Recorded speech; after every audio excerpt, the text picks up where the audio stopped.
Rather than collapse on the couch like normal people, really gave up their time to us this morning. I'd be napping. The League of Women Voters is an organization that promotes participation and education in our democratic process. And forums like this really fit the bill. Um, Today, I'm going to open the discussion by asking a question and inviting our legislators to spend about 2 minutes each in response. And after that, I'd like to turn it over to our audience and for you folks to take the lead. If you have a question, there's a podium there. You can go to that and ask your question. What we do ask is that it actually be a question and not a statement, and that you address it to the entire panel so that everybody has a chance to talk to answer. Um, we have today with us Senator Tony Hwang, Representatives Kristen McCarthy-Vahey, Jennifer Leeper, and Sarah Kay. And again, thank you so much for being here today. It's really our privilege. All right, so I'm going to start with a question. I'm going to ask for a thumbs up and a thumbs down from each of you. Um, for the thumbs up, identify or highlight an accomplishment or something that happened that you really felt stood out for you this session. And for a thumbs down, the opposite, something that you were either disappointed in, or whether it be legislation or something else, but just your kind of recap, a thumbs up and a thumbs down for this session. And Tony, we'll start with you. Thank you. And before we start, we always do the thank you to the League of Women Voters, but I wanted to take a moment to acknowledge my fellow legislators who are also mothers and wish you all a happy Mother's Day. And I'm lucky enough to have my incredible wife in the audience who rarely come to these events, but I wanted to do it because I wanted to acknowledge her for being an incredible mother. And for us and what we do day in and day out, we couldn't do it without our spouse's support and their family support. So a happy Mother's Day to my incredible wife and to all of my colleagues here up here. I think the thumbs up has to be on a broader macro perspective, it has to be how we manage to stay within the fiscal guardrails. In our budgeting, we didn't open up the budget, even though there was some contentions about it. But nevertheless, we used federal ARPA money that would have expired December 31st of this year. We used it to be able to fund education, to be able to support nonprofits. It wasn't enough when you're thinking about 300 plus million of ARPA money, when you have nearly $1.2 billion in asks and appropriations. We did the best we could, but we were able to allocate the money and stay within the constraints of the budget for a fiscal guardrail. And in bonding, we did the same thing. We didn't overspend on the credit card, but we took care of higher education. We took care of social equity issues. We helped in a number of different things. So on a macro perspective, I think we did a really good job in how we managed the pocketbooks and respect the taxpayers. Another two big accomplishments is relative to the town of Fairfield, and this was truly a bipartisan collaborative effort between Fairfield and Bridgeport legislators in regards to the UI monopole situation. We were able to pass out a comprehensive bill related to electrical transmission, which relates then into the siting council, which then relates to what's really happening in the town of Fairfield and Bridgeport. And I think the third ultimate aspect was we had a lot of good things done.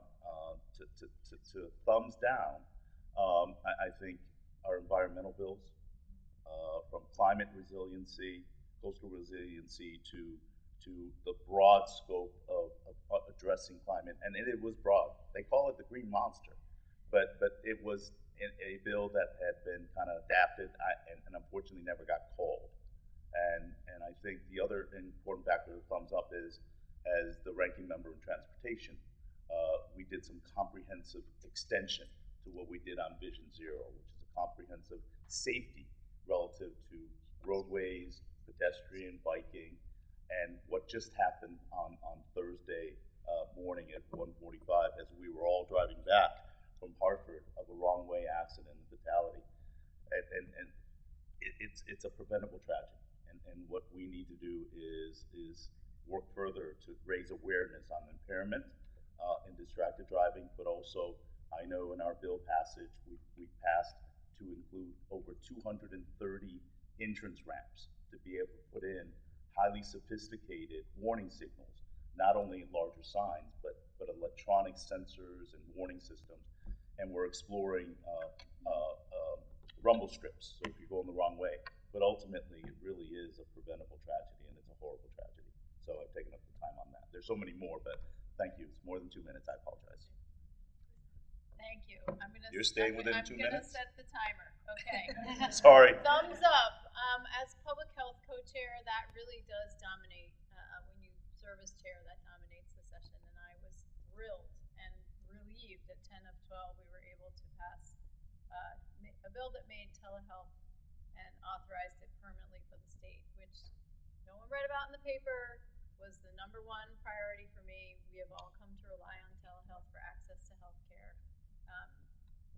Huge relief. We did a number of other things in public health this year. We also addressed home health care workers and their safety in Senate Bill 1, which actually included about 20 other bills in it.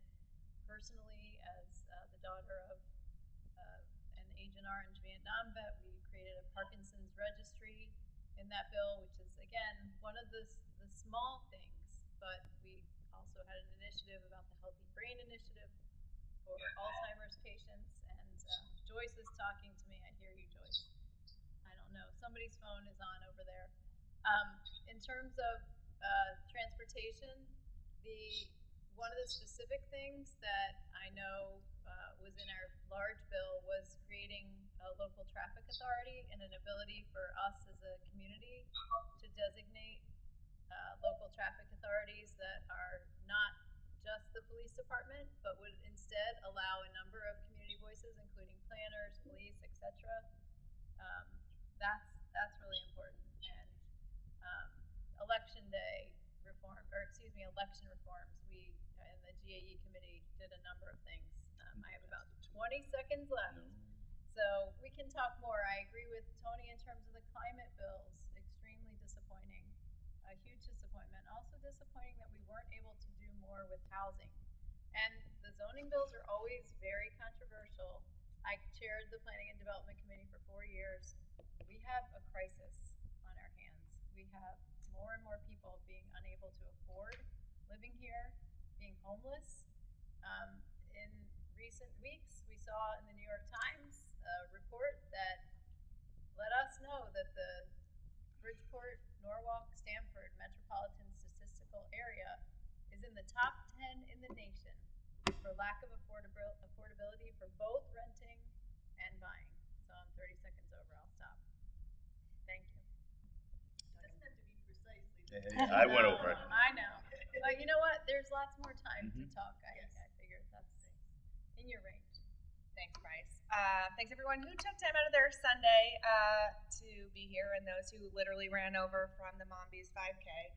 I had also been wanting to do that. But I'm Jennifer Leeper. I represent the 132nd, and we had some major victories this year. It took us to, I think, like the 10 o'clock hour in the Senate to really be able to celebrate, but the City Council victory is enormous. It was so much work, such a collaboration, of course, between the four of us, but also with the community. And I think everyone in this room probably knows how instrumental the community has been, and I just can't thank them enough because they have sacrificed tremendously to advocate for this work, to be engaged, to become so educated on transmission policy, which everybody's eyes would glaze over if we go into it at all. It's incredibly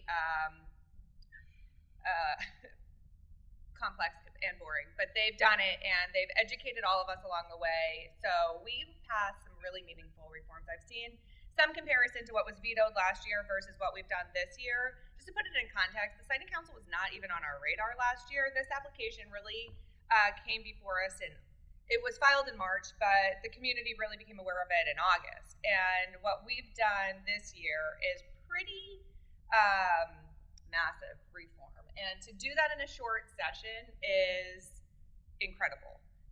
We will probably talk more about it. I suspect there'll be some questions on it, so I won't go into those details right now. But another huge thing that has been sort of an albatross around this community's neck for 17 years is the racial imbalance law. And we were able this year to, what sometimes is the best approach, be a submarine, don't draw a lot of attention to it, and just get it over the finish line. But we were able to put the implementation of the racial imbalance law on pause because the way the racial imbalance law is structured is that it only looks within municipalities, and therefore it really only captures our actually integrated schools, which is why in a state where racial isolation is sort of the norm, the 5 schools that have been captured under this law are really our truly integrated schools. So I'm really excited that we've been able to do that, let this community have a sigh of relief, and we'll come back to it next year to either fund the really comprehensive study or decide that being, I think, the only state in the nation left with a law like this, maybe we just put it on the shelf into perpetuity. So that's another huge victory. We streamlined teacher certification to make it easier and less cumbersome to become a teacher in our state. We maintained our historic education cost sharing funding. We also provided 100% property tax relief to 100% disabled veterans. That is a huge issue. I think probably all of us have a veteran in our lives that is really inspiring to us. And we also had some incredible advocates within the community who pushed for that. I could go on and on, but I'll switch to a few heartbreaks. I'd spent the past 2 years working on a bill to license clinical lactation consultants, which is a service that pretty much every new mom needs. I know breastfeeding sounds like it comes easily, but for many it doesn't, and a little help can set you up to be successful for a year. And it saves on formula, and also it just has so many health benefits, both for the mothers and of course for the babies. And unfortunately we weren't able to get that across the finish line this year, which was devastating. I share deeply the regrets about failing again on our environmental policy, specifically 5004, which was the green monster, but also our electric vehicle needs, because our transmission sector is by far and away the largest polluting sector, and until we really wrap our arms around that, it'll be hard to have a huge impact on much else. But similarly, even rodenticides we couldn't get across the finish line this year. So there's more, but I think I'm probably way over my 2 minutes, and I'll hand it over to Sarah. Thanks. Thank you. For those of you who don't know me, I'm Sarah Kitt. I represent 134th. This was my first short session, and it was every bit as crazy as people warned me. Benefits and negatives of going last is a lot of what I wanted to talk about. My colleagues have already covered, but some huge wins. I think one that we haven't talked about is our aging bill that went through that has really enacted a lot of protections for our seniors. It requires the Department of Social Services Commission to maintain a registry of home care agencies to help better connect consumers and families and seniors with appropriate home care agencies and make that a little bit easier for families. And also helps with quality of life issues in nursing homes, making sure that the oversight of long-term care is similar in different licensed facilities. It prohibits nursing homes from putting newly admitted residents into a room with more than 2 people to help with overcrowding. It creates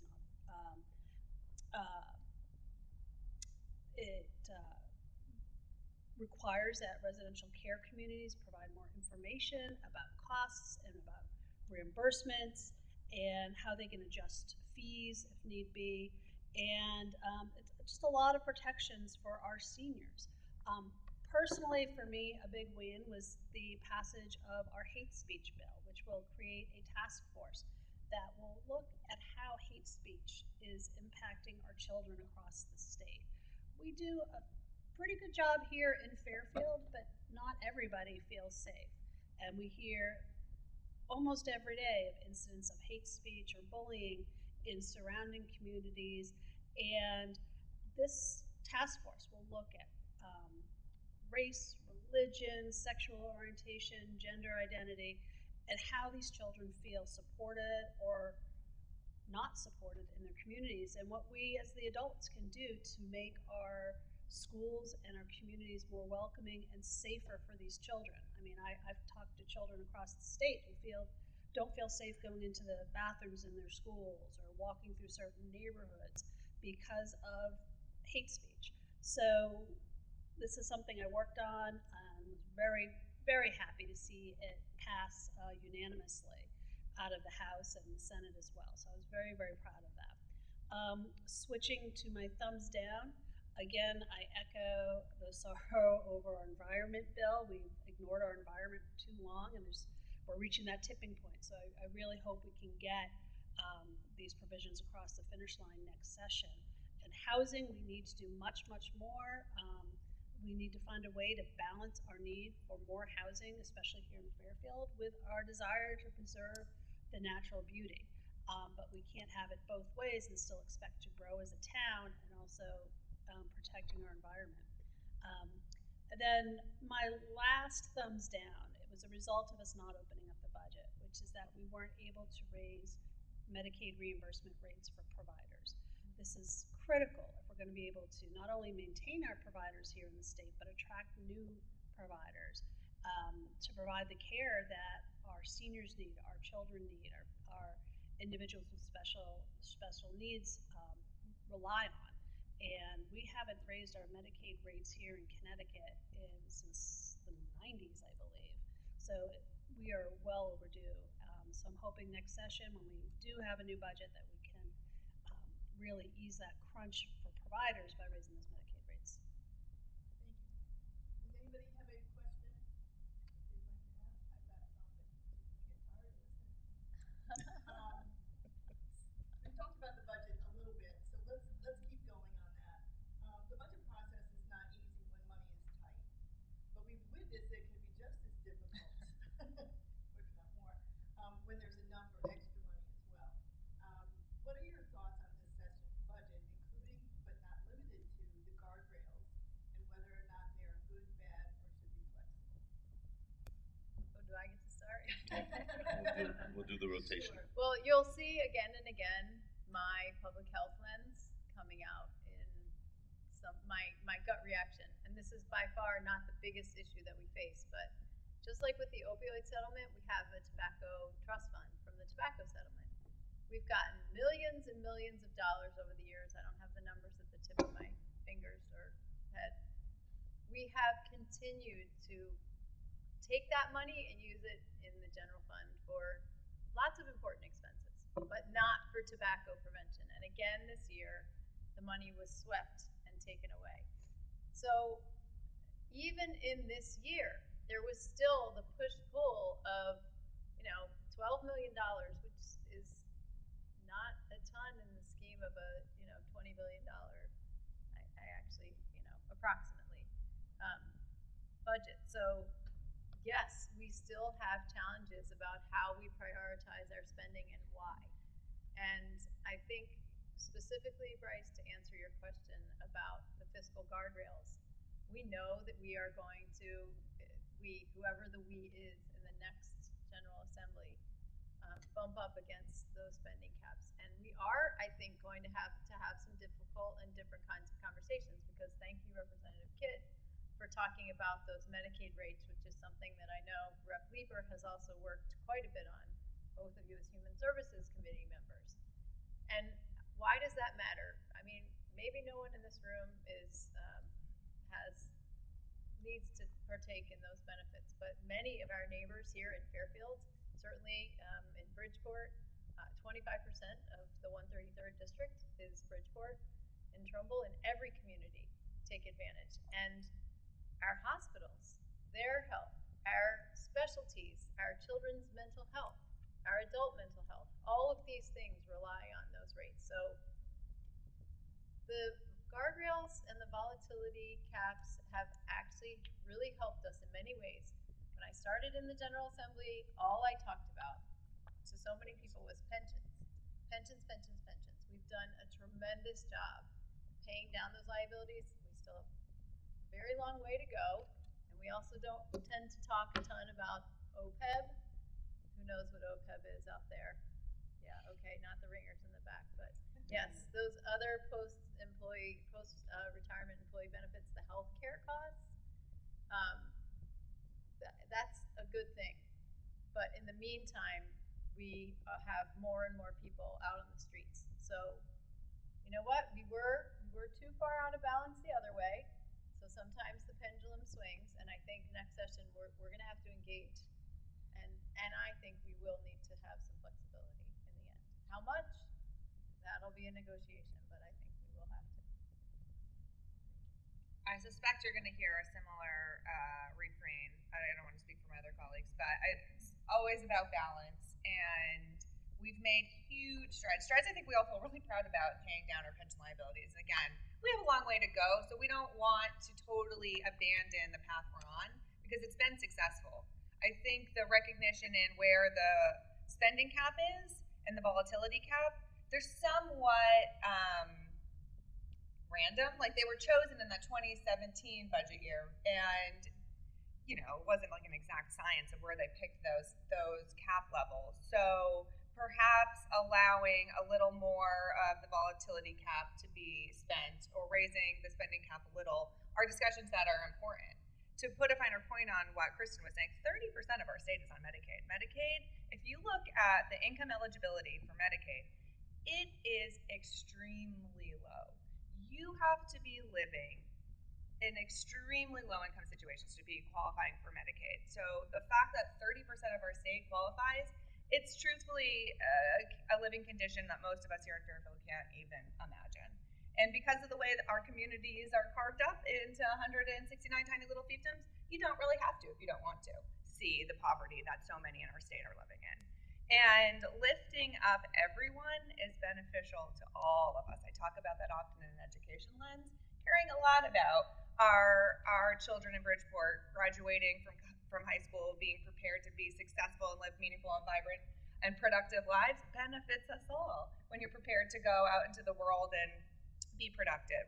Similarly, being healthy is just as important to all of us. So while we will be looking at increasing Medicaid spending, which has been a top priority for me, we've done a 2-year Medicaid rate study. Next year we'll get the second half of the study, but the first year's study results indicated in comparison both to private insurance and Medicaid across the country, we are an outlier. We are amongst the worst reimbursement rates in the nation. That truthfully is shameful for a state that's so wealthy, which means our providers, our physicians, don't want to take Medicaid patients because they can't make ends meet in seeing Medicaid patients. So while we have a good Medicaid system, if we don't have providers serving that population, we have a huge access issue where you have insurance in name only. So I could go on for longer than I should on this, but next year we will be looking really seriously about what we'll have to do to phase in those rate increases, because this truthfully is going to be a multi-billion-dollar solution. That's the scale of this. So we're not going to snap our fingers and fix Medicaid. What it will likely be is a 5-10 year sort of phase in, but that's going to be really costly. And doing that in the balance of all the other needs, very serious needs in the state, is a dance. And also being mindful of keeping those fiscal guardrails in a responsible place so we can continue to pay down those pensions. So I know that's not a very precise answer, but it's sort of the juggle we do with all the needs we face, both in our communities and across the state. I can't disagree with anything you've all said. We will have to look at the flexibility of these guardrails. Some of these caps were set based on some of all-time lows for our income here as a state. So we need to adjust. So when we do have more money in the coffers, we can spend a little bit more without being irresponsible and spending everything. There is that balance, there's that dance, but it is, to me, almost immoral to have all this excess money at our fingertips while kids are suffering, while people with disabilities are suffering. And Jen made a comment that Medicaid issues might not impact people here in Fairfield, but I'll say I was one of those families where it does. During the pandemic, my husband was out of work for 14 months. We had no health insurance except through the state. My kids were on Husky. It's a system that's there to catch us when we're at our worst and help lift us all up. And if it weren't for Medicaid, my kids wouldn't have had health care for over a year and a half. I wouldn't have been able to get health care. So it's a system we need to make sure is there when we need it. And we have to readjust our idea of poverty. I mean, our Medicaid levels are set so low, and our a lot of what we do is based on the federal poverty limit, which nobody in Connecticut can survive at the federal poverty limit.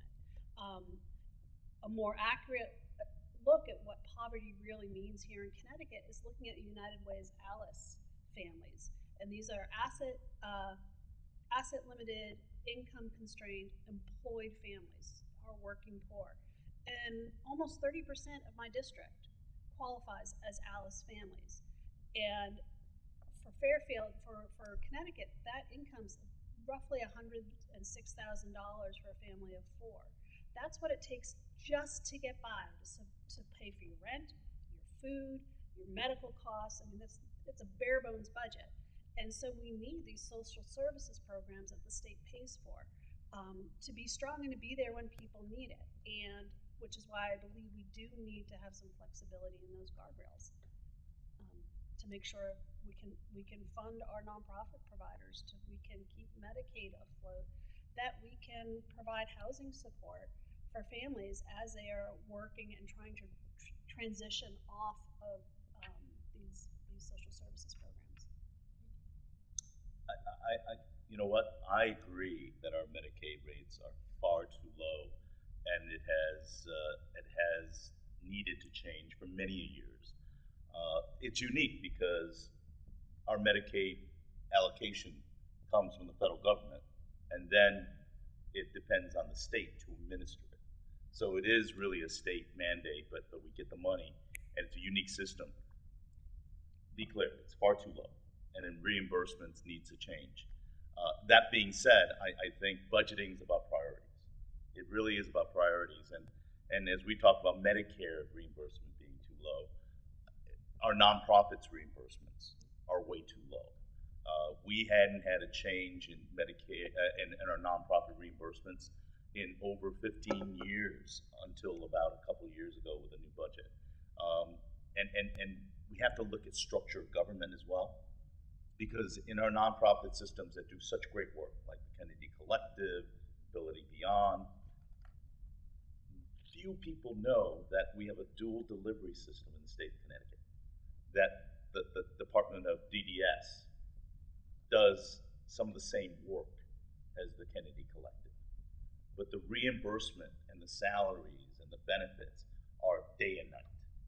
And so one of the things that I worked on since I first got elected 15 years ago and requested and got a study done that was done 7-8 years ago was to look at the cost disparity and the reimbursement disparity between the dual delivery system.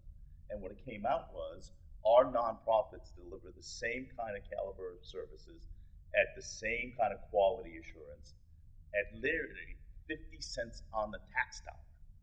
So if we're talking about being able to provide for those on services, on Medicaid, and our nonprofit critical services, should we not look at government itself to be more efficient, to utilize our nonprofits and better utilize our tax dollars? That's been the biggest frustration for me, is that we need to restructure the priorities of our government to ensure that those that are critically in need in our safety net gets taken care of, not government itself. One of the biggest frustrations I had in not breaking through the fiscal guardrail is that we allocated $190+ million for a pay raise to state employees with step ups and bonuses, when that money could have been very well used for Medicaid reimbursement rate increases for our nonprofits. Again, budgeting is about priorities, and there are certain groups that take advantage of it, and there are certain groups that suffer of it. So transparency, accountability, and how we govern is critically important to make sure that we address these rates. I also was able to take advantage of Medicaid during the pandemic,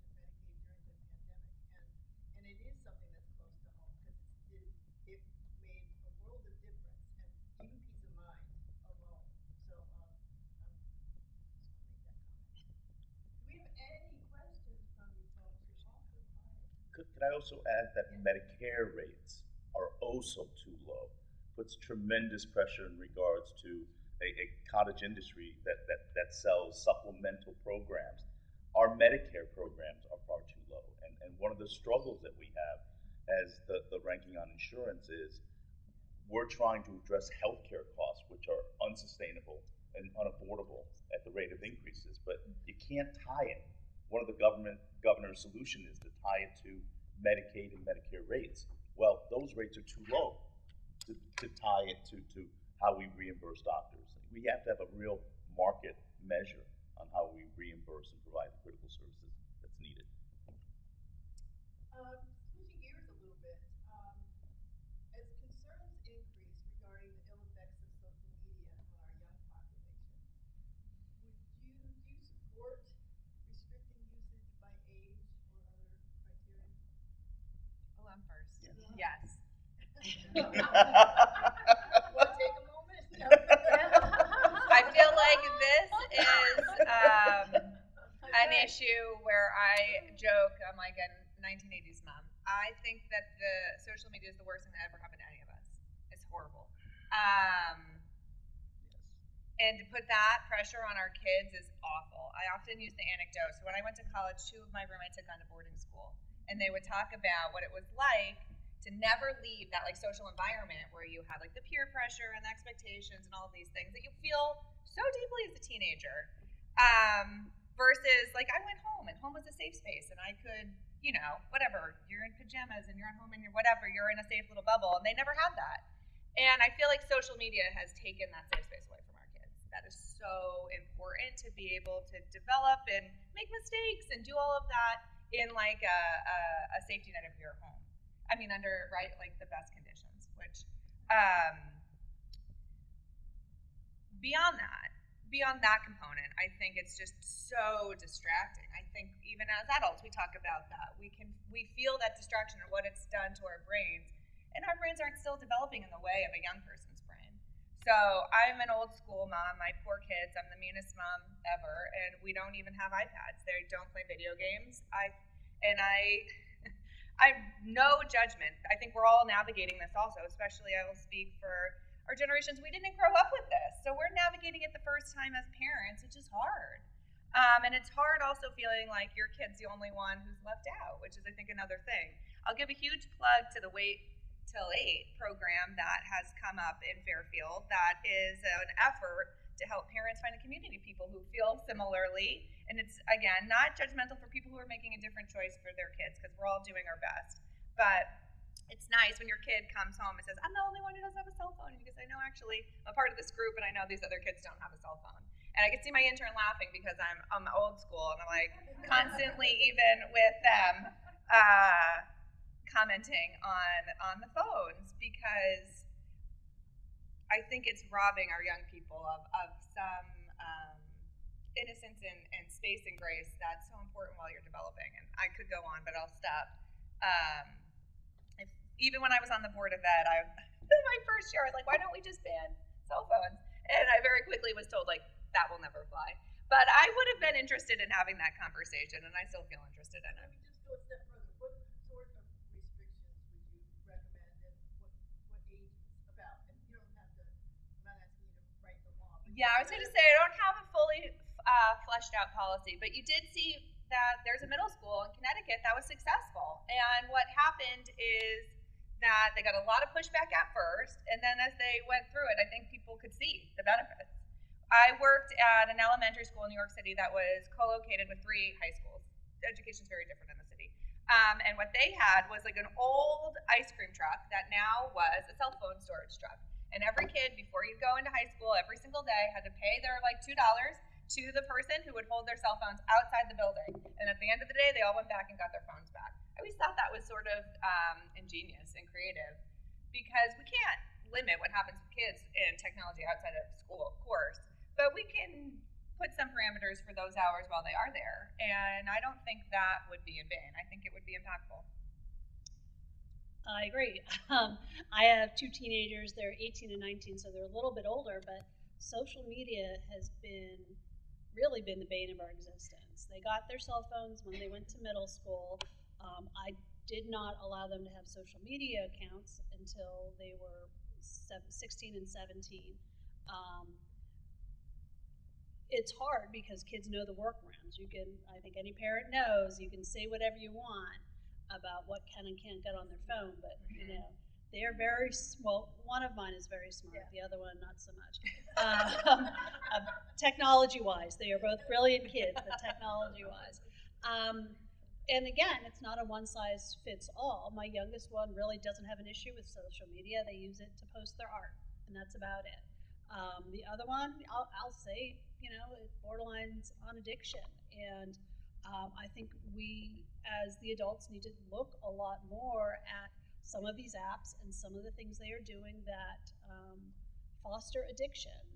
TikTok, for one, is, you know, you can buy coins to give to creators as to show them you appreciate them, but it's a way to curry favor. And for a lot of kids, it's a serotonin thing, and they become addicted. And these in-app purchases to buy social standing, it does become an addiction, and it is considered an addiction. So we need to regulate it as such.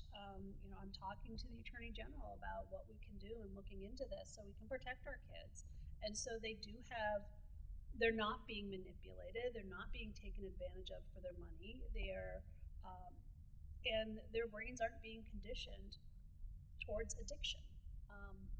So I agree wholeheartedly that we really need to take a serious look at social media for our kids. And if anybody can give me, we need to look to you guys to help us figure out how to get around the kids who are getting around us. Yeah. I like Jen's answer. Yes. No, look, social media is an offset of technology innovation. It's inevitable. It's fast changing. There's been great contributions. You know, one of the big assets is, I'll talk about my daughter, 29 years old. She's been able to stay in touch with her friends from kindergarten and maintain that lasting lifetime relationship because they stay connected. And there's great opportunities for that kind of connectivity. But the danger in regards to social media is it really does look at data privacy. We look at bullying that occurs online because of the kind of ease in which attacks and misinformation can occur. But we also look at predators that go online to search out our young children. And even grown adults fall prey to the predator aspect. I think the biggest part in me in social media, and Kristen will follow because she's been very active in it, is it puts an incredible burden on the youth mental health crisis that we have. It creates a unsustainable and unrealistic imagery of what is the status quo. And it puts just tremendous pressure on our young people to live up to standards that are not real. And I think that is one of the most dangerous aspects that we need to understand is these kind of portrayals, TikTok and what's hip, what's cool, and how we live by that kind of social affirmation. It happens to all of us, not just young people. It's something that we have to be very conscious of. And one of the disappointments that I had this year is we did look at artificial intelligence and its ability to replace and change imagery and to be able to change audio, which may impact, obviously, political campaigns, but social standing in life. That, I mean, what hits the biggest news is the image adaptions of Taylor Swift or somebody prominent. But how many of it does it occur? What people don't realize, what AI has done, you look at a Google phone ad and they say, geez, you can displace heads and change the imagery. That's all AI imagery of changing photos. And what can people do from an attack and misinformation campaign, not only from individuals and exchanges of people, but also from governments who uses it to foment dissent. So ultimately, I think the biggest aspect is for us to manage technology without constraining innovation, without constraining First Amendment.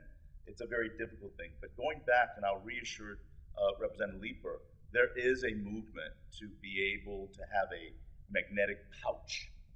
So when kids go into school, that phone is into a pouch, and you don't get it till you come out. And that is something that is gaining momentum. And perhaps when we all initiate it next year, we can gather forces and say we're not denying our kids the right to their phones. We're saying when you're at school, you focus on school. I work in an elementary school. They have the watches now as well. So it's not just the phones. Yep. Well, Dick Tracy. I'm not going to be as woven together as I'd like to be because I want to build on everything that my colleagues have said. This morning, I got an email basically saying someone noticed I haven't been posting on my Facebook page as much as something wrong. Which is, yes, something is wrong. I've had a family tragedy this year.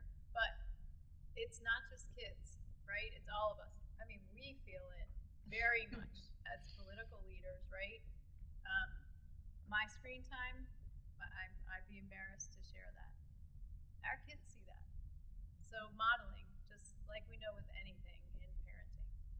But when I think about all that, and I think about the addiction and the efforts, wait till 8th, which is 8th grade, to get devices, and the pressure on schools and parents, I actually get a little angry because it's the big tech corporations that are making billions of dollars that are creating the structures that are so overwhelming and difficult to face. You know, it's just like with the UI situation.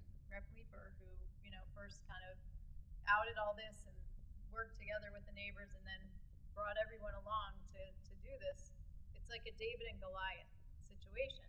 And, you know, our Board of Ed chair, Jen Jacobson, is here, and she can talk about just years ago one data privacy bill that we did. And oh my gosh, the lobbyists that come in the building and descend on this conversation, because, as Tony said, yeah, our country is founded on freedom of speech.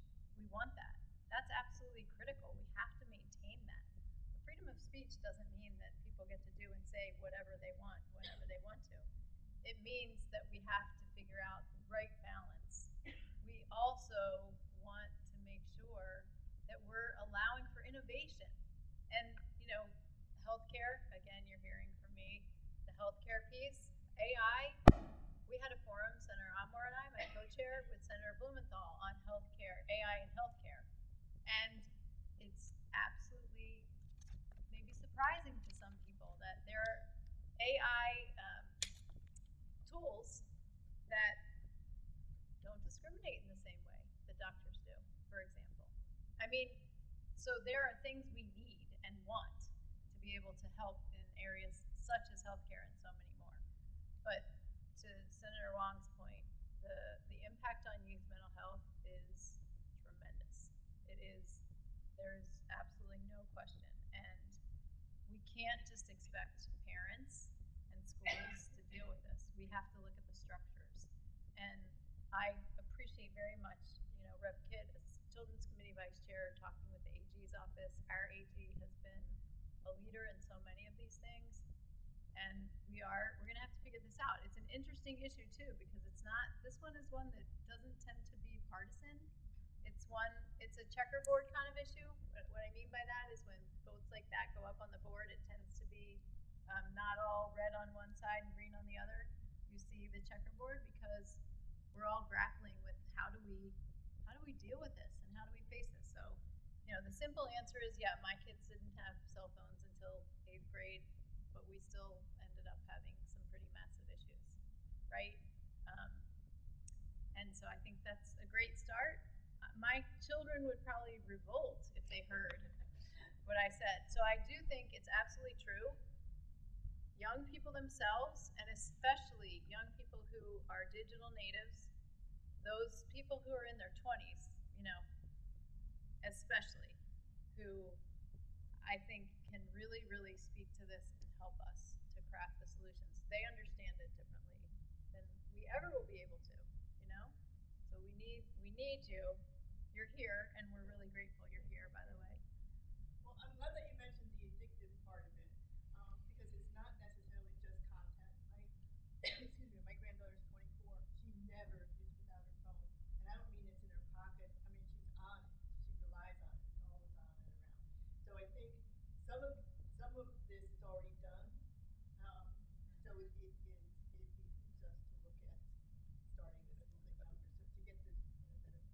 following that vein, I worked with, in a bipartisan basis, worked with Senator Maroney from Milford.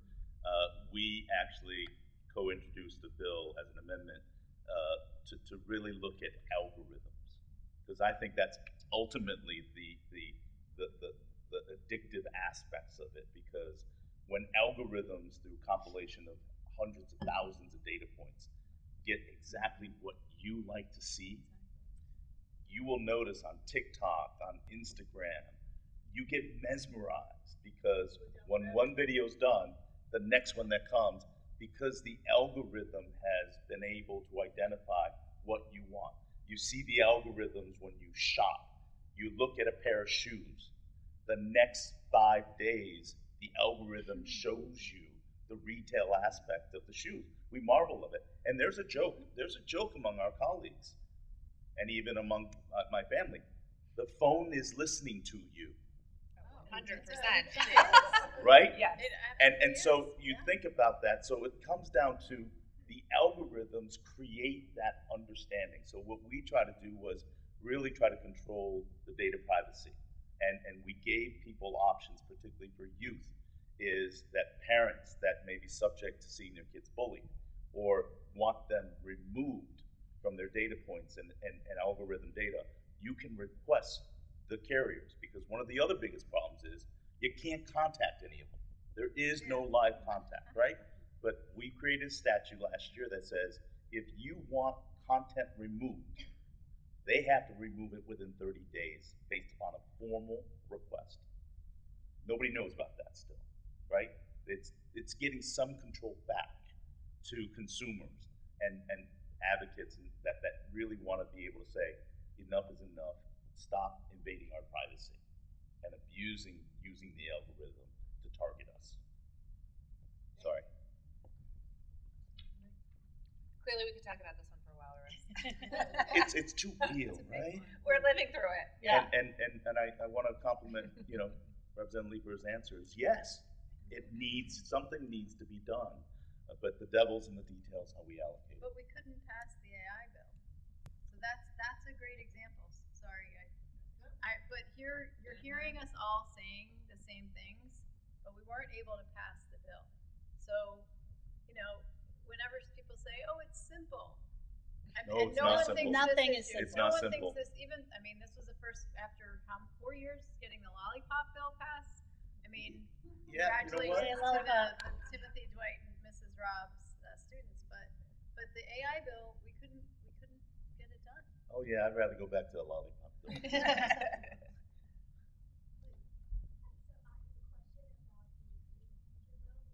Your name and your name and residence. That's what you do when you have to give testimony. My name is Audrey Ballin, and I'm resident here in Fairfield, and my question is about the Green Monster Bill, which was currently passing, making President initiative. So I wanted just to know why the bill is coming back to the Senate, and if in the future you see where the bill is in legislative session. Thank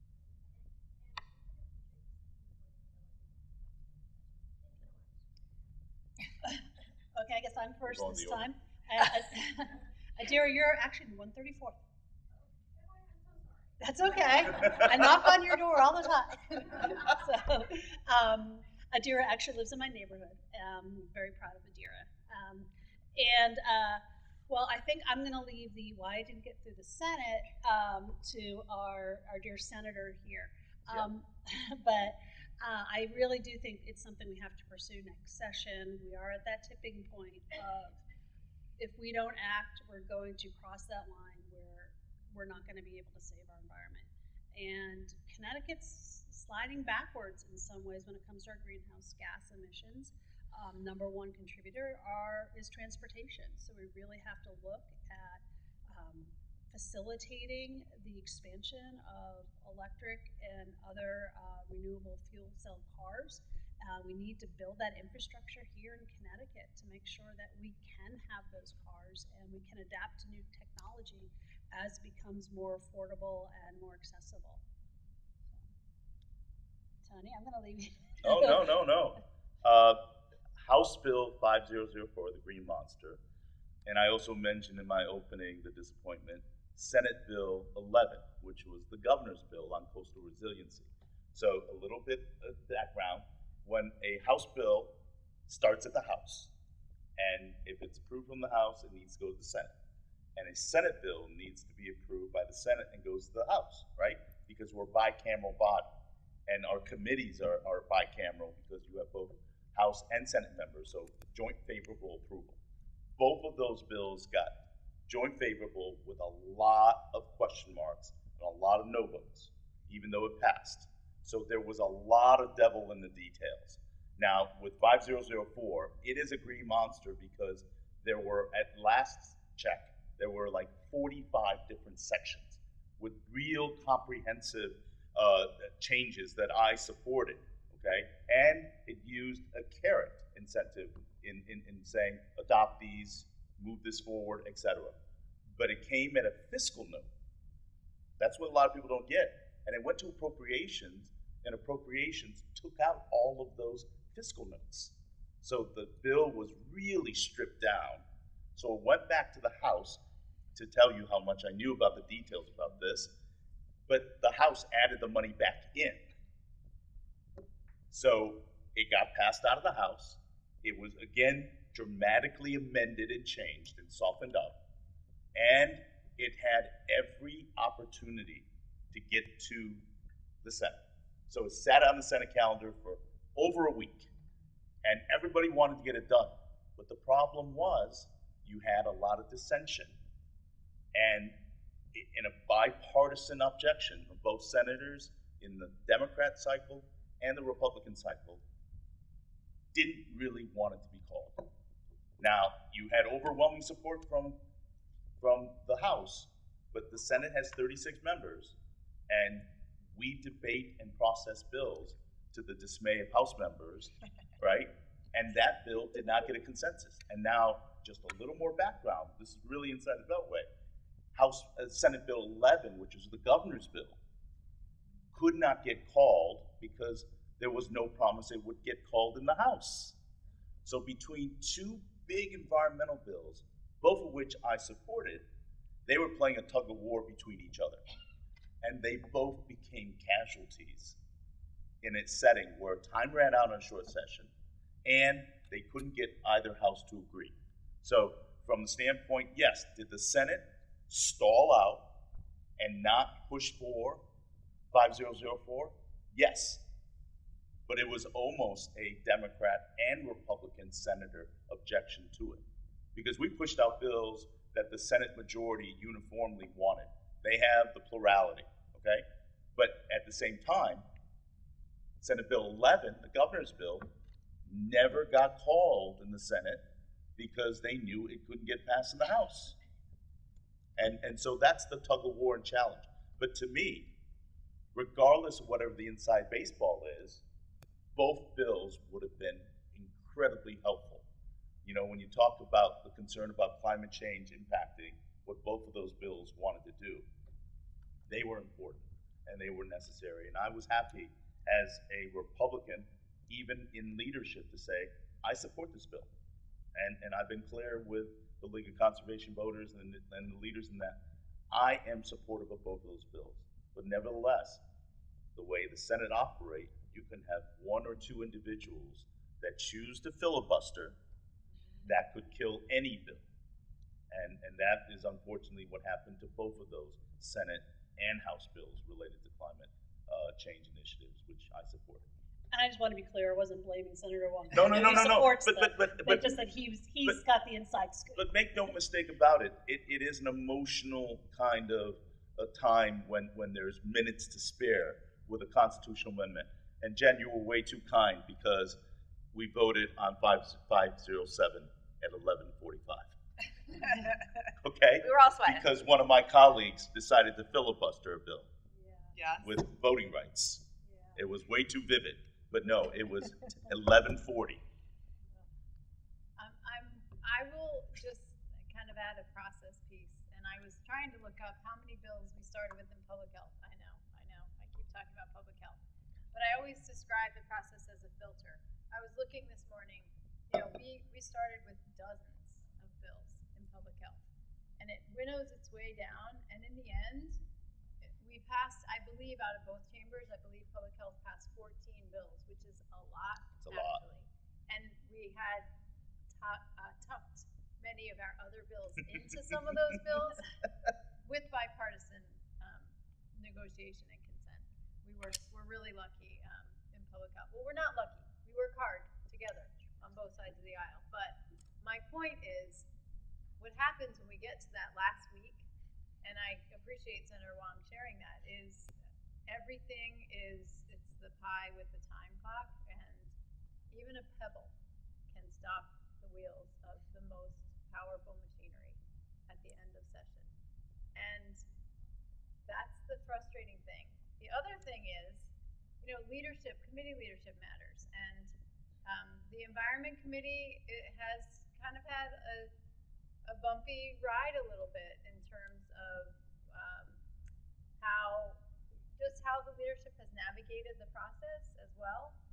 So that hasn't helped us either. And then finally, when it comes to the environment, we can talk about big tech, but holy cow, the big energy, fossil fuel, I mean, that's also no joke. Kind of like big tobacco. I keep going back to these same things. But as public health chair, we have the worst air here in the Northeast. Our asthma rates, particularly for our neighbors in Bridgeport, even more so, are just stunning. So what I think Rep. Leeper started with, or no, did you say earlier, you talked about the greenhouse, one of you, I'm sorry, Rep. Kidd or Rep. Leeper, talked about transportation being responsible for the worst of the contributions to our greenhouse gas emissions. Look, I'm driving a diesel car right now. And I'm driving a diesel car because it's what we can afford, and it's many years old, and it gets 44 miles a gallon. And it costs me less to drive to Hartford. I want to drive an electric vehicle. I need a different kind of infrastructure and a different cost structure to be able to do that. And that's, again, where we can all make our individual choices, as can you, about, and we should, and I continue to try and do that in as many ways as I can. I feel like I'm having confession here. But the structures have to be set up for us to succeed. And it can't just be, you should do this, and you should do that, and I should do this. We have to set up these structures. So are we going to, if I get to go back to Hartford, am I going to continue to fight like the Dickens to make sure that we do these things? Yes. And am I going to support, in particular, my colleagues who are the champions for that? Because we all can't champion everything. That's what I've learned too. Being able to be a part of a team is so powerful in that we can kind of divide and conquer. So I think that's the other thing is I'm going to be supporting colleagues and actually, helping them get elected. People who this is something that they will champion and that they will go to bat and do all the work. Oftentimes, big bills like these do take a few years to get through. Although I will say with environmental bills, we keep hitting I don't know, it feels like more than a brick wall.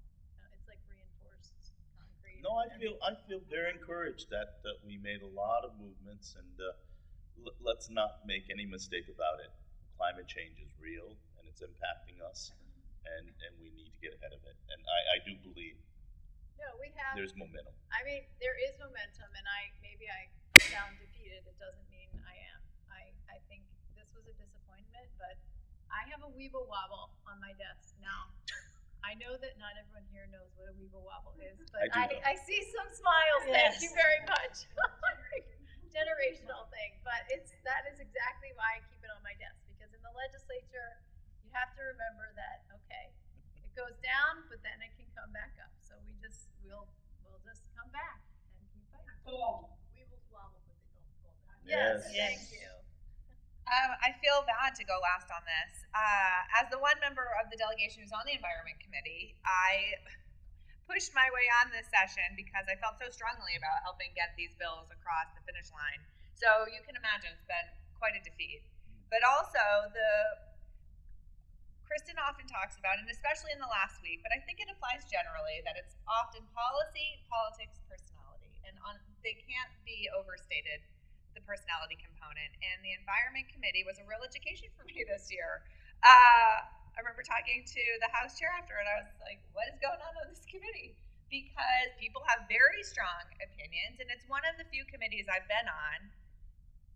It's the only committee I've been on where there are members on the committee there to explicitly stop any climate legislation and who explicitly deny that climate change is real. And so that's the dynamic. And I want to just say, like, Senator Hwang is clearly not that. And I don't want to speak for him, but I can imagine it's frustrating often having to convince people climate change is real. And so I just want to give Tony a shout out because he has been standing with us to fight for meaningful climate reform. But in the committee, that's not the dynamic. And, you know, even on the House floor, one of our House colleagues has said he doesn't worship at the altar of climate change. And we could go on and on. So that's part of the challenge. And part of that brick wall is that it's not real, it's not man-made, it's part of the natural order of things, and we shouldn't have to augment our lives in any way or infringe on business development in any way due to climate, because that's a separate entity that we have no control over. So I do think like that's the big picture of what we're up against. And I do think it's somewhat intimidating, truthfully, to make what I think are needed but really dramatic reforms into the way we live. And there isn't a way. I come from a very conservative family, and anyone who knows me has heard me say that many times. You know, I have these conversations in my family and often hear, well, it can't happen until it makes economic sense. And I don't want to totally reject that, but I do think that lens fails to recognize that we actually are all paying a cost right now. And instead of having the big, powerful companies pay the cost, we all pay the cost. We pay the cost in high gas prices. We pay the cost in health impacts. I often talk about how in my second pregnancy, I had cholestasis. I hope most people don't know what that is. But women in Connecticut have the highest rate in the nation of cholestasis, and no one knows why. And I couldn't help but feel like at the time, like our environment is a part of that. We're breathing in all these chemicals. We couldn't get rodenticides or neonics passed. Essentially, the message we're saying is if you're wealthy enough, you can poison the rest of us. And that is how I feel. But I will tell you that's not a really popular thing to say. And here it is, and everyone has heard me say it. But I stand by it. We need to really think about the externalities of our status quo and the fact we pay, but we don't realize we always pay. And I think the original question was why 5,004 died in the Senate. And I will recognize in those final days there's a lot of trades that are made, and I think probably there was a SB 11 5004 trade that nobody was willing to run first. And also the reality with big bills like that is that you have to, in your planning of your calendar, plan a whole day. Because we have a tradition in Connecticut of unlimited debate, and you know those big things will be debated the whole day. And if you don't set those days aside for that debate, they won't happen. I don't know, unless you make some really dramatic trades. And that's part of the sausage making, in those, especially in those final 2 weeks. So I guess we can just promise to continue to fight the good fight. But. Well, I think all four is united to continue that pursuit and much needed. Yeah. Thanks for the question. 30 minutes later.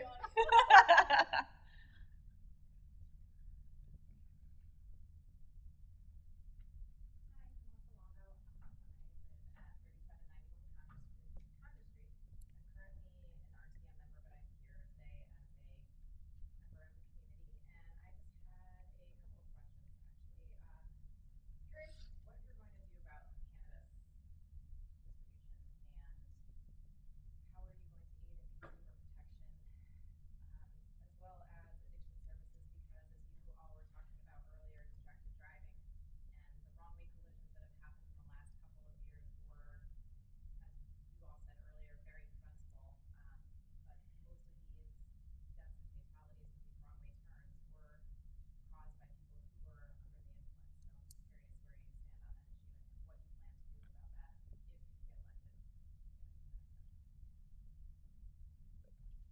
sir. I had opposed when we passed out cannabis legalization. Was it 3 years ago or 2 years ago? And the frustration I had was, as the ranking member in public health, it never went to public health for vetting. And no, and it didn't go to transportation, which I was a member at. And it didn't go to public safety, which wanted to look at the implications of it. It only went to finance because we looked at cannabis legalization from a finance standpoint without fully understanding the implications.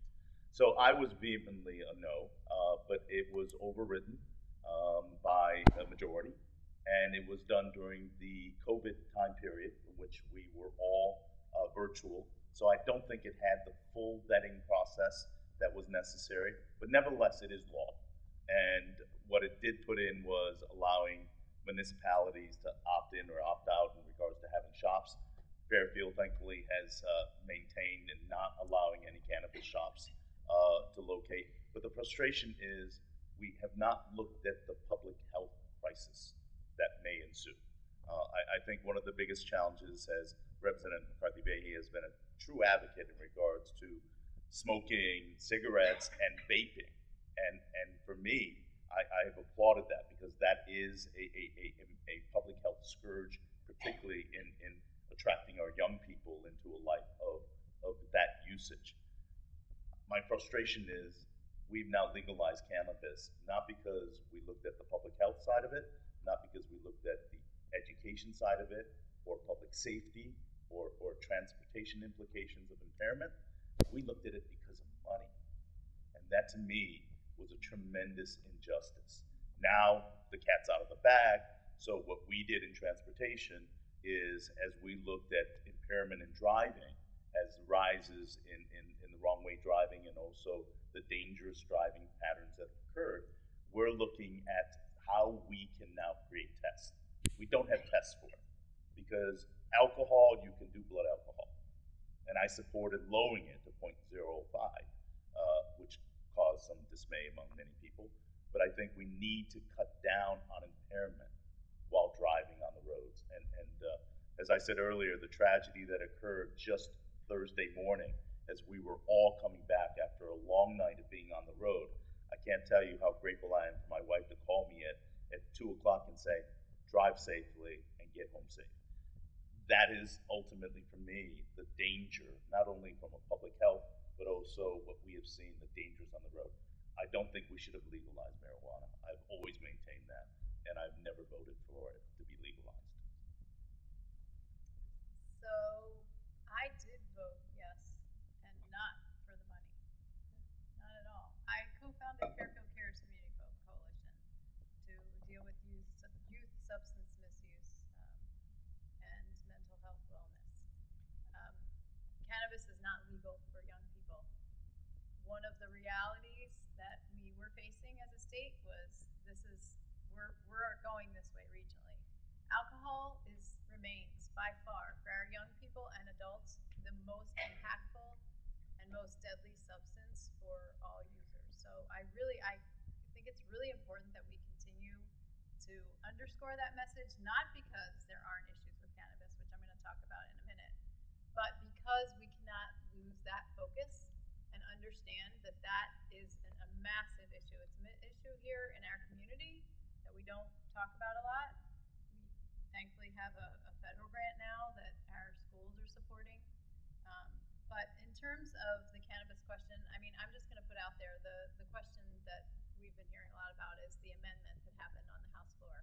And there were a number of amendments on a bill that, you know what, I supported parts of those. I did not vote in favor of any of the amendments on the bill because, as happens in process, at the end of session, that bill was an agency bill that had a lot of important pieces on it, and it was at risk of dying. And I didn't want to see that bill die.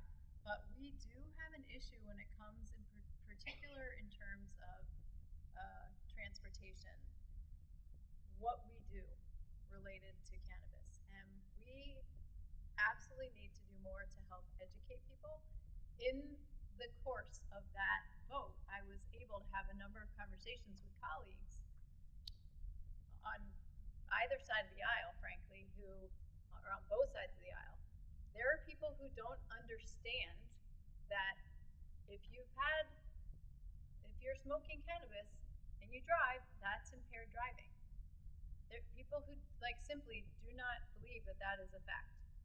So one of the things that we have done and that we need to continue to do is to fund drug recognition experts.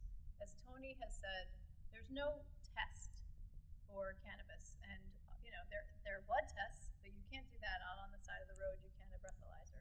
Also, it can stay in your system for a long period of time, and so we're not sure yet how to do that, but we are sure how to train drug recognition experts so that we know that.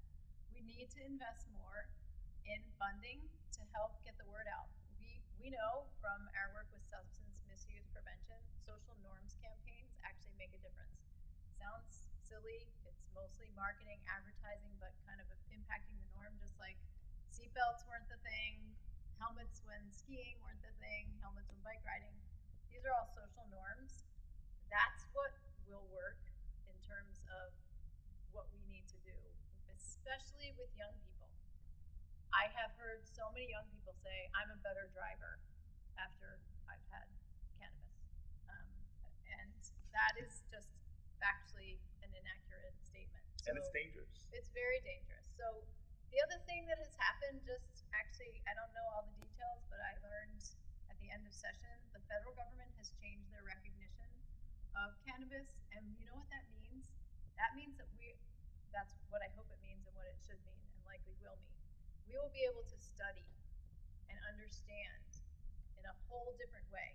We have information and in much different ways about opioids, about alcohol, about tobacco. And we need to understand more because while I said what I did about alcohol, we know especially that in the developing brain, cannabis is dangerous. But we also know that medical marijuana has been proven to be an effective use of that substance to help people deal with their medical issues. So I think we need to understand more. We need to have some, I hope, for me, conversations from an evidence-based, research-based standpoint. And I'm hoping the federal government can give us more tools to be able to do that. But when it comes to the driving piece, you're absolutely right. The large majority of those wrong-way drivers are impaired, alcohol impaired, and other substances as well. And we have to do more. Tony talked about the lowering the blood alcohol content. It's true. In Fairfield, and Fairfield Cares supported this by not having the dispensaries not be here. But the reality is, I can walk to the Bridgeport border.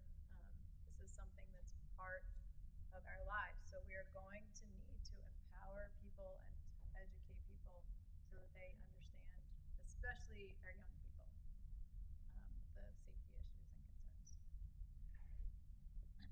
It's hard to go after the public health chair and co-founder of Fairfield Cares. I think I'll just add, we tried to pass a bill that did include a lot of consumer protections. And so it's hard in the same way with DUIs, the behavior that's leading to these wrong way, which I think we all agree we want to continue to do more on, is already illegal. It's illegal behavior to smoke cannabis, to operate your vehicle under the influence. That's already illegal behavior. I remember we had a DUI here in town, and I spoke with our police at length about it, and they said, Jen, you'll be shocked how many DUIs are every night here in town. And I think, I don't know of any family who have been impacted by alcoholism, and that continues to be a huge focus, I think, of our conversation. And similarly, cannabis. I voted for the cannabis law also. Not just for the money, although I do think getting this out of the black market and better regulating the safety of the products that we know people are consuming is important from a public health standpoint. But also because I think as a nation we put all of our eggs in the opioid basket, and that obviously has not worked out well for us. And so I'm really hopeful for the new research that will come out of the federal government changing its regulation of cannabis so that we can better understand it, better know how to enact meaningful consumer protections going forward. And where are places that this substance is helpful? We know our veterans community is one we hear from a lot, that this has provided them a tremendous amount of relief. And where are places that it's not? And certainly our young people. It's already illegal, will continue to be illegal. And I think the better funding for marketing campaigns to help our young people understand how unsafe these substances are for them is critically important. And I think that's like a universal perspective. I haven't heard anybody not believe that is essential. So I was not in office when we decriminalized marijuana, and I will say I support the decriminalization of it. I think there's a big difference between decriminalizing decriminalizing cannabis and the overwhelming proliferation of retailers and the use of it in public spaces. I think we didn't do enough to regulate that, and I think that's something we need to go back and look at. We need to put much more resources towards prevention and educating our youth, because a lot of our young people are using it as a way to deal with their social anxiety and depression, and instead of getting true mental health services that they need. And it's dangerous because there is a lot of data showing that the use of cannabis in youth leads to long-term mental health issues down the road. So I'm all for doing much more public education, more outreach to our youth, tighter regulations about the sales. But not only that, but we need to crack down on our smoke shops that are popping up here in town. We have a lot of smoke shops, and they are a source for synthetic cannabis products and often sell to youth because the fines are minimal.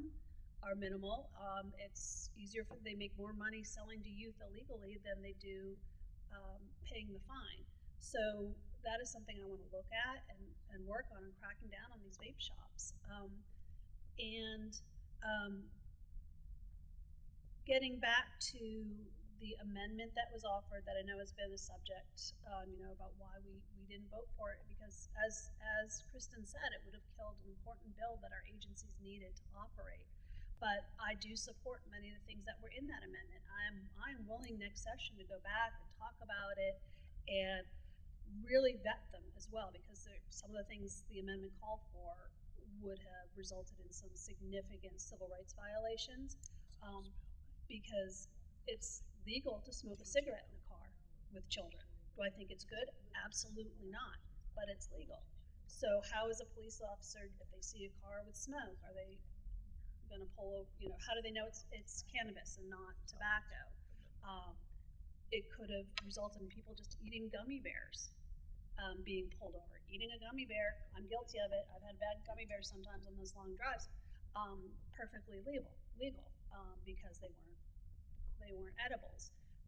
So it deserves those aspects of the amendment deserve a hard look, a vetting to make sure that we can get these provisions passed in a way that is equitable, they don't violate civil rights, and that they will be effective, and that law enforcement can have the tools they need to do this in a way that's smart.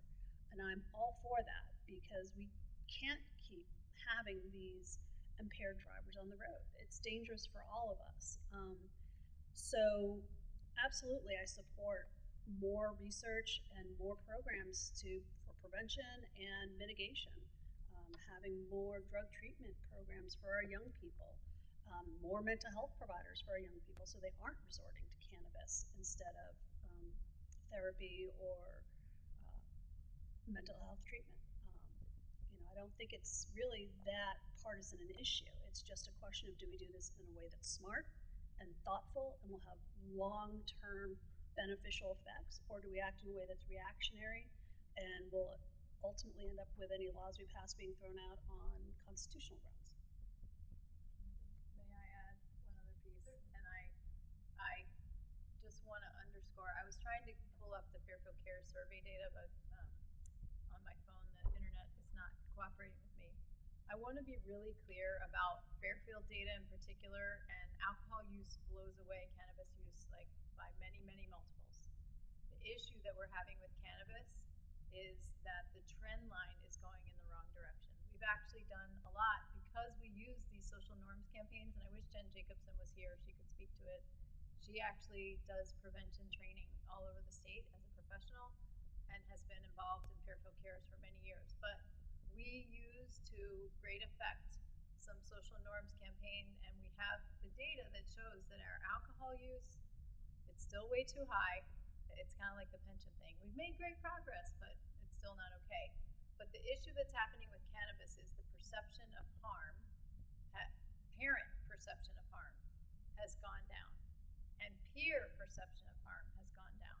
So people think that it's safe and okay for young people. It's not, period. So in addition to those perception of harm numbers going down, the usage rate is creeping up. But again, I want everyone to walk away knowing it is nowhere near where alcohol is. The trend line is a problem, so we have to be able to do more. Fairfield Cares, there are conversations happening right now with the First Selectman's Office. We have a new mental health youth collaborative. We're trying to actually bring together police, Parks and Rec, town, Fairfield Cares, and put these resources together so that we can actually do a better job bringing in potentially more grants. Will be up for renewal, so that Drug Free Communities grant, which is a federal CDC grant, it's a 5-year grant. We need to renew. We hope we can get another 5 years, and then take that and build on it so that we can do more, because it's all these issues, whether it's opioids, cannabis, alcohol, and other forms of addiction. I'm going to throw tobacco in there too. Tobacco, we constantly, nicotine delivery devices, all of it. Anyway, sorry. All right. Well, thank you all. I would invite you each now to spend a minute on a closing remark or two. And Sarah, why don't we start at this end and move downwards? I just want to thank all of you, especially any of you who voted for me last time, because this was just an amazing honor to serve these last 2 years. I've learned a lot, and I'm so excited to get to work on a number of things that didn't get across the finish line, or things that I've been passionate about that are now coming to fruition for me to be able to work on. And I want to just keep listening and hearing what our community needs. To that end, I want to give a little plug on, is it Friday the 20, I got to check my dates here, because the 24th, this entire delegation is putting on a roundtable at the Bigelow Center on seniors and mental health, and at 10 a.m. And I want to encourage you all to go there. I touched briefly on some of the aging bills that passed this session, and we're actually going to have the chair of the aging committee there to give a lot more detail. She's fantastic, as well as representatives, the commissioner, the ombudsman for the Office of Long-Term Care, and representatives from the Alzheimer's Association, AARP, to give out a lot of information about what we've been doing as a state to support our seniors. So I encourage you all to come, and it's hosted by all 4 of us. I just want to say thanks. It's such a privilege to do this work. It's so energizing, so inspiring. We have the most incredible community that is so engaged and informed and bringing us ideas constantly. So much of our success comes from the ideas within our own community. And it's just such a privilege to be the liaison between this community and the General Assembly. I feel really energized after this session. We had some really historic wins, things that certainly the Siting Council was a very David and Goliath, and we sweated it to the last minutes, but we got it done, and a win is a win. And so I feel incredible about that. Similarly, with racial imbalance, those are 2 really high-profile things for the community, but we've done a really impactful job for improving the profession of teaching, which is also, we talk a lot of things that are crises, but our teaching profession is at a crisis place, and we are losing teachers, and that will have absolutely devastating impacts for, potentially a generation. And so we've done something meaningful this year, and including continuing our enhanced education funding, and with our $400 of ARPA funds, $400 million of ARPA funds, felt like $400 some days. We've invested in higher ed so that our flagship university didn't continue to increase tuition. We've invested in early childcare so that parents can get back into the workforce. If you don't have a place to send your child that you think they're safe and well cared for, you're not going to go back. Those are, and if it's not affordable, you can't go back. Similarly, $24 million into mental health and $50 million into our nonprofit sector, which I will tell you is not what they need, but it is better than nothing. Just to put it in perspective, I believe the ask is $300 million. So they got $500, and next year we'll be back, and it will be difficult because we'll have $400 million of ARPA to fill. Then we won't have ARPA dollars to do that. So next year will be a really hard-fought fight because you heard us all talk about priorities we weren't able to fund this year. We will have those in addition to this hole. So, and I'm not saying we shouldn't have spent the ARPA dollars. It was spend it or lose it. So we might as well spend it. But next year will be another delicate dance. And I hope to have the privilege to continue to fight for community in our state on the behalf of Fairfield. And so really just feeling overwhelming gratitude. Amen to that. I use the word connection, and this job is often being a dot connector in chief, as a colleague from California shared with me, and I love that. I also say that this job is about all those structural issues we've talked about, but it's about people's individual lives. And for me, I have shared a number of times what my family has gone through the past, it feels like 10 years, but it's only been a few months since the beginning of the year. And I now serve as the public health co-chair for the state of Connecticut. What a tremendous privilege to know that the work that we do, while it may not make big headlines, right? Telehealth is not a headline issue.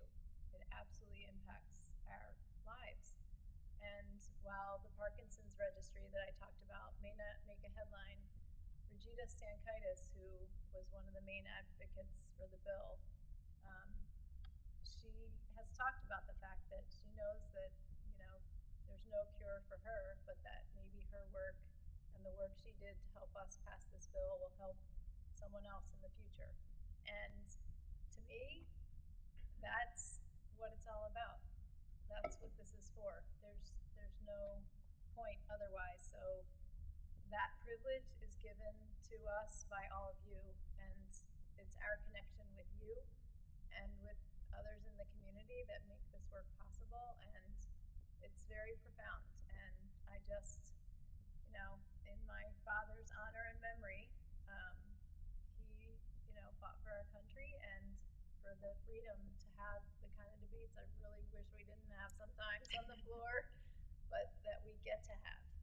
And I value it so much, and thank you so very much. And to the league, the very first place that I came when I moved to this community, I will be forever grateful because, as my husband always says, he blames the league for me being here. Thank you. Thank you, Kristen. I think you talk about the disappointment of the bills that didn't get done, and how difficult it is through the myriad of personalities and process. I think we can really be very proud of what we did with House Bill 5507 for us to give the community a voice in regards to the UI monopole situation. That was an incredible accomplishment that I think everybody worked very hard together on a bipartisan basis on. Another critical issue is in regards to how potentially redistricting our schools, impacting our children and family, was always a constant threat. And through the efforts in a bipartisan basis, talking to the governor's office, talking to the commissioner of education, she brought on and supported the idea of reevaluating the racial imbalance discussion. That is a huge win. I think the other broader basis in regards to elder care for our aging community, that is very, very important. I think the fiscal guardrail as a whole is an opportunity for us to pay respects to taxpayers and how we spend their money in regards to budgeting priority, which was a big question. These are all very important accomplishments that we can all hang our head on. I think it's really about being a voice for the people of Fairfield that we've been so honored and privileged to do. And experience and connections matter, because what we had to go through in the final days, believe me, was just, you can't describe it. But that comes from the experience and the relationships and the connections that comes through. And I think for myself in my 15th year, representing this community and knowing who the players are, the leadership, the governor's office, and also for Representative McCarthy-Vahey, who has been in service for 10 years and a chairmanship role, we are in a connected basis. And it's about experience making a difference to do things on behalf of our community. And also with a context for the broader state as well. We bear that responsibility as state legislators. But for me, my heart is always making sure that the people in the 28th district, and particularly for my hometown Fairfield, that we are doing the best that we can and giving them a voice up in Hartford. So really is a privilege to do what we do. And again, as I began this meeting by saying Happy Mother's Day, we could never be able to do all that we do without the support of our family and spouses. So today I'm going to do a little bit of a shout out. Greenfield Hill Congregational Church, the Dogwood Festival is happening this weekend. Great crafts, Mother's Day presents, but the dogwoods are blooming and they're beautiful. So thank you very much. Thank you. And thank you for coming and